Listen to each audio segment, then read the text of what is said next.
In Nazi Germany, they were keeping the Jews from leaving the country, but this is a serious matter.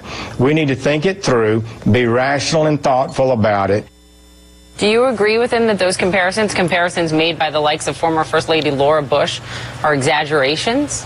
Well, I think the Attorney General needs to defend his own statements, and I'll defend my statements, and my statements are about what do we need to do to fix this. And this is incredibly You don't agree with that? I think that again, the Attorney General is going to have to defend his own statements. I'm not going to be part of his own discussion, his debate. The debate that I'm in is the one in Congress on how do we find a bill that fixes this, the bill that the speakers brought forward addresses this, and I think it's consistent with, again, if you go to NPR's article in January that lists out where the American public are, that's where the solution is, and that's the bill that we're trying to bring forward. So one example is what Republican Senator Ted Cruz from Texas, a border state, has proposed on this. It would mandate that kids stay with their parents. It would expedite the immigration proceedings, that these asylum cases would be heard within 72 hours, entire cases decided within 2 weeks. Is that legislation you would support?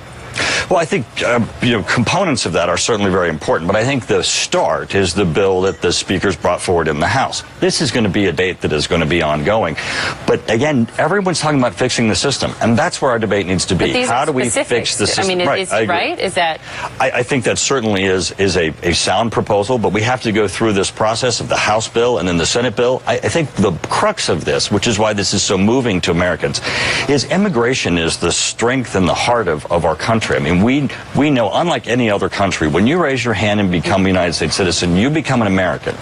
And from day one, equal to all other Americans. And what we want to preserve is that spirit of immigration in our country at the same time that we have a system that's absolutely broken. Republican Congressman also from Texas, Will Hurd, said this to Anderson Cooper last night. Listen. It's very clear that it's within Department of Justice, it's within DHS's ability to not separate kids from their parents. And so acting as if this is something that Congress is preventing from happening is just incorrect. And it's something that this administration could change right away. So you're meeting with the administration, the president today. Will you call on the president to change this policy, quote, right away, just as your fellow Republican congressman said Congress can and should? Well, I think there are a lot of calls for that, and certainly I think the president, if he has an ability to do that, should do that. But I'm saying, will you, Congressman, you get to be in the room. Hold on one second. You get to be in the room. We don't get to be in the room. I get to answer, right? But you're not answering it. The question was, what will I call the president on? To end the practice. It is to support the House bill that I think reflects the American public's sentiment on immigration reform, which includes ending the separation of families at the border. Now, that's important. That's what do we do next. It is, but as you know, legislation takes time, especially now, to get through both chambers. Well, without the president stepping forward and saying he supports this legislation, you still have the gridlock that you have. Okay, so that's important. Let's say he says he supports it. In the interim, before it maybe makes it through both chambers and gets enough votes, will you call on the president to stop the practice, his administration's practice right now, that is effectively resulting in these separations? Well, I'm opposed to the practice. If the president has the ability, certainly the president should in the practice. Okay. But I think more importantly, we have to talk about what are we going to do moving forward. He does, and the president needs to help us. He does have the ability. Go through the process of legislation, and I think that today, hopefully, he will support the Speaker's bill that's a way out of this that reforms immigration. One final question to you, Steve Stivers from your great state of Ohio, who chairs the Republican National Campaign Committee, came out yesterday and called on the administration to, quote, stop needlessly separating children from their families. Now, that was a sign, some analysts said, to more vulnerable Republicans in their districts to say it's okay to break with the president on this issue. Are you concerned about the optics of all of this and what it means for your party heading into the midterms if this practice is not stopped very soon?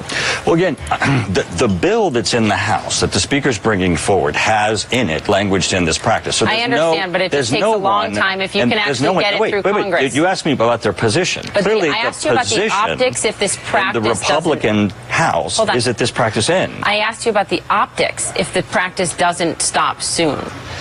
I think that people have to stand on what their own positions are. My position is that I don't support this. Right. And there's a bill in the House that I support that would end the practice. And I think certainly everyone who is opposed to the practice would support the administration to the extent that they can of ending the practice. We've got to wrap. I don't see how that's different other than today the president's coming forward and I hope he endorses the bill. It's different because the president endorsing the bill doesn't mean the practice stops. Final yes or no answer. Well, if the president does it can hurt end the practice, party? Does it hurt the Republican Party if this practice of separating families from children doesn't end in the near term? I don't Does think it hurt this is the a party in the partisan issue. I midterms? think it hurts families and I think it hurts our country. And I think that's what's more important. And that's why the president should end the practice if he's able to. But he should endorse the bill that ends the practice legislatively also and that reforms immigration because that's where we need to go. Final line from you is the president should end the practice if he's able to. He is able to. It's his administration's practice. Let us know what comes out of the meeting and thank you for being here. Thank you for having me. You're always welcome. We appreciate it. So, to the markets, new trade tension hitting new levels.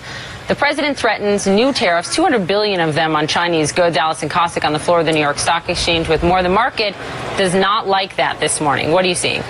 The market not liking it. One analyst putting it this way, buckle up, this could get messy. You know, Poppy, the latest skirmish began actually on Friday when President Trump announced a 25% tariff on $50 billion worth of Chinese exports. China vowed to retaliate on American high-value products like pork, soybeans, crude oil, and cars. Well, the Trump administration late last night came out and said, look, China, if you retaliate, we are going to go ahead and slap another $200 billion in tariffs on those Chinese exports. The interesting thing with that announcement is that $200 billion, that could actually wind up affecting products that consumers here in the U.S. use. You know, the American consumer is a big consumer of Chinese products, everything from clothing to shoes to makeup products.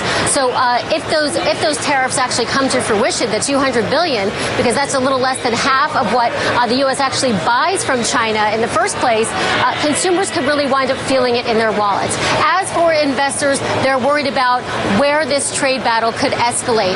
Right now, if you look at what's happening, we're only seeing aluminum and steel tariffs actually taking effect.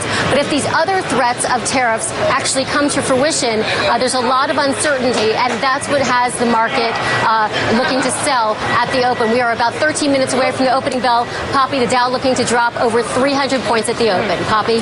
All right, Allison, thank you. I'm glad you're there. We'll come back to you. Ahead for us a lot this hour. Something you don't see every day. All 5 former First Ladies, party aside, united on family separation at the border. More on that ahead. Also, a week after his historic meeting with President Trump, Kim Jong-un makes his 3rd trip to China since March.